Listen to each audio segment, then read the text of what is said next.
ముఖ్యంగా చూసుకున్నట్లయితే ఎప్పుడైతే అటు బంగాళాఖాతంలో గాని, అటు అరేబియా మహాసముద్రంలో గాని మనకి చూసుకున్నట్లయితే ఎప్పుడైతే ఒక అల్పపీడనాలు గాని, ద్రోణులు గాని చురుగ్గా కదులుతూ సీక్వెన్స్‌గా అంటే ఒకదాని తర్వాత ఒకటి ఫార్మ్ అవుతూ ఉంటాయో అలాంటి సిట్యుయేషన్‌లోనే మనకి ఈ యొక్క క్లౌడ్ బస్ట్ గాని, విపరీతమైనటువంటి వర్ష తీవ్రత అనేది కూడా తక్కువ వ్యవధిలో ఎక్కువ వర్షపాతం అనగానే ఇది క్లౌడ్ బస్ట్ కింద మనం కన్సిడర్ చేస్తూ ఉంటాము. సో, అట్లాంటి గణాంకాలు కూడా గతంలో మనం తెలంగాణ రాష్ట్రంలో కూడా నమోదైనటువంటివి చూడొచ్చు. గత సంవత్సరంలో కూడా సుమారు సెప్టెంబర్, అక్టోబర్ మధ్యలో కూడా మనకి క్లౌడ్ బస్ట్ వల్ల సుమారు ఒక్క రోజులోనే మనకి 20 సెంటీమీటర్ల వర్షపాతం కూడా నమోదైన గణాంకాలున్నాయి. ప్రస్తుతం గనక చూసుకున్నట్లయితే తెలంగాణ రాష్ట్రంలో గనక చూసుకున్నట్లయితే ఈరోజు ముఖ్యంగా ఉత్తర అలాగే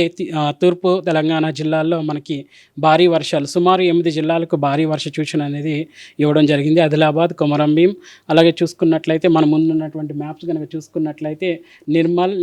మంచిర్యాల్, జయశంకర్ భూపాలపల్లి, ములుగు, భద్రాద్రి కొత్తగూడెం, నిజామాబాద్ ఈ యొక్క జిల్లాలకు భారీ వర్షాలు